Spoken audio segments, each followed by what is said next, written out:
And it's enshrined in the Constitution of Nigeria. Nigeria is a secular society. How can anybody say an Igbo man cannot be president of Nigeria and I will accept it? Then it shows how brainless I am. If I'm the president of Nigeria today, I would have turned Southeast Nigeria into the hub, our own Silicon Valley. These are people endowed.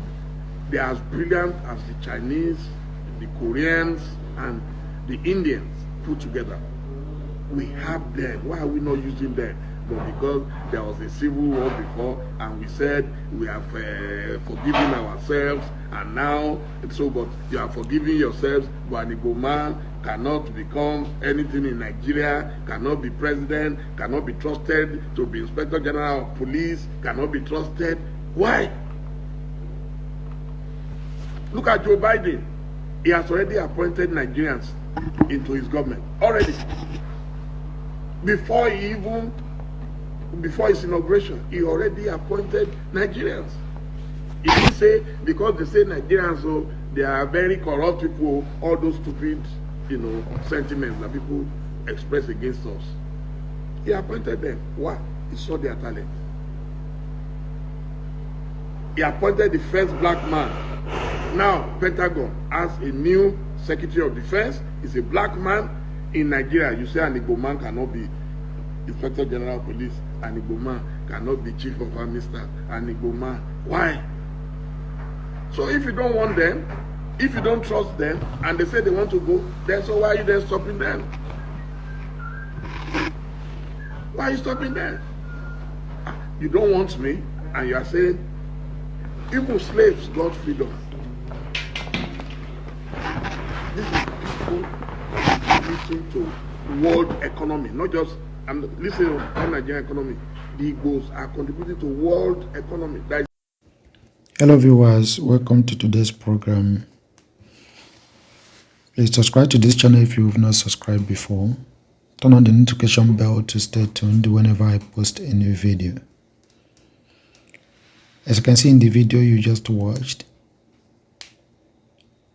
many of us will agree with me that it is not a new thing, and it's not a hidden fact, and it's not that, the people of Nigeria, the powers that be, the politicians all over Nigeria, and the citizens themselves don't know this.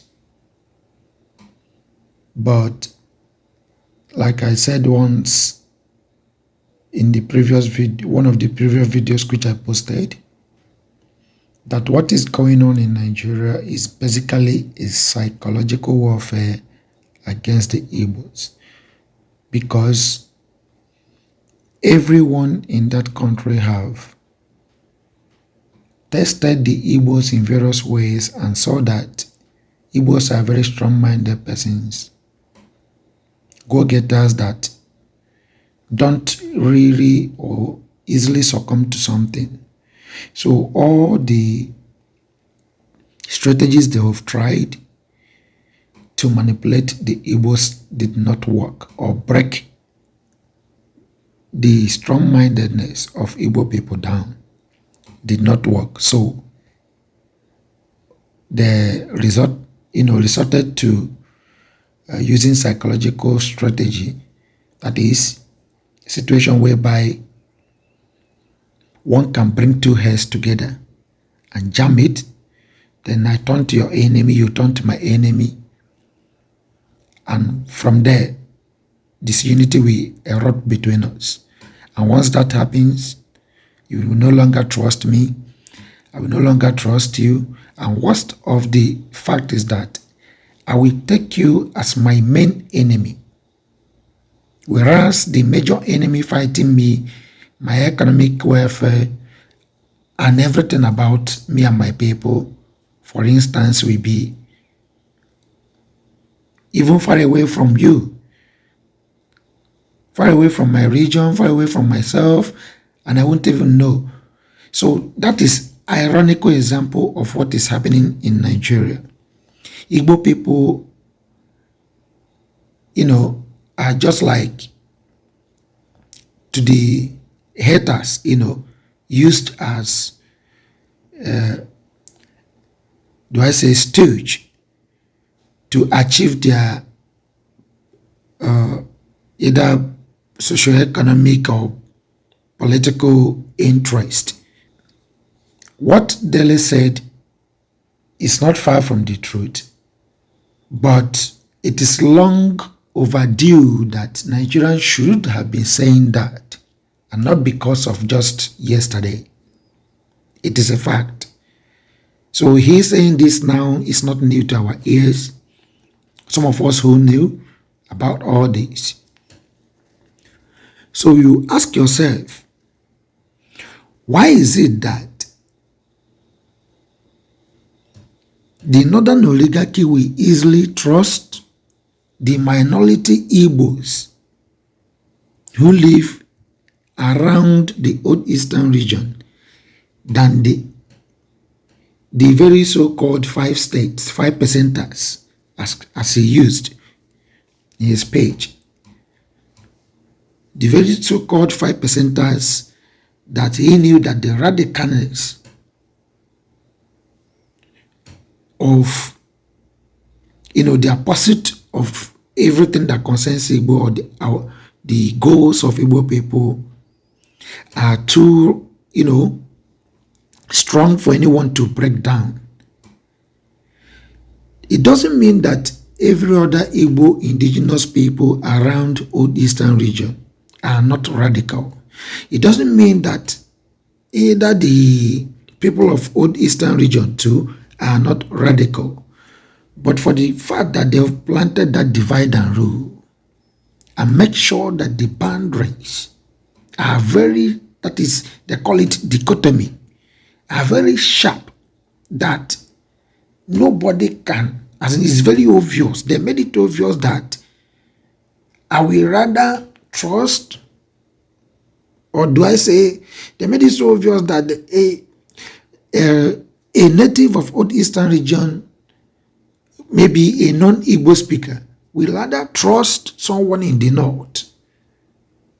They also made it obvious that even if those minority indigenous Old Igbo people wants to think home, the forces surrounding them, because the dichotomy created have made a lot of gap among all of us. So the forces surrounding those persons won't allow them to look back. That is the strategy. So they forget that they cannot beat somebody and ask the person not to cry, or ask the person the kind of cry the person will cry. It's impossible. The same way you cannot throw somebody down from upstairs, then you go downstairs and wait at the same spot. The person will fall down and ask the person not to fall down. You cannot defy the law of gravity. Even if you try to hold it, not for too long, the law of gravity will finally have its way, because that person must definitely fall down. If you don't get out of that place, you'll be crushed, because it's going to fall on you. That's a fact. So it's not because Dele just said it. It is an obvious fact, and that is the fight IPOB has been fighting till today. It's not a new thing, but because some certain politicians from Igbo origin who started making ways for their 2023 ambition, and of course the fact that the West are no longer seeing it easy to collect the power from the West, from the North. So they are doing everything possible to see the unison of the South. No matter what happened, at least let the Igbo presidency go down to the Old Eastern region. But guess what? There is a very serious ploy. Trust me on this. It is a fact. Very soon you will see it coming out. A very serious ploy to see that any person that is going to be given that presidential ticket from, okay, let's say a kind of indigenous Igbo person that is going to be giving that ticket. They want to make sure that the person is out of the 5 so-called 5%ers Igbo states. That is the plans going on now. So, and those people, that is the politicians from the 5%er states, are also making every effort to thwart that plan, because it's already arranged. It's not that it's being planned, by the way, to start with. They have arranged it and they have made all the plans down. It's just to announce it and kick off the campaign that is left. So they just discovered it and they are now started shouting and vibrating, especially the people that the ticket are supposed to go to. It is what it is, my people. Subscribe to this channel and turn on the notification bell. Share your views in the comment section and stay tuned for more videos.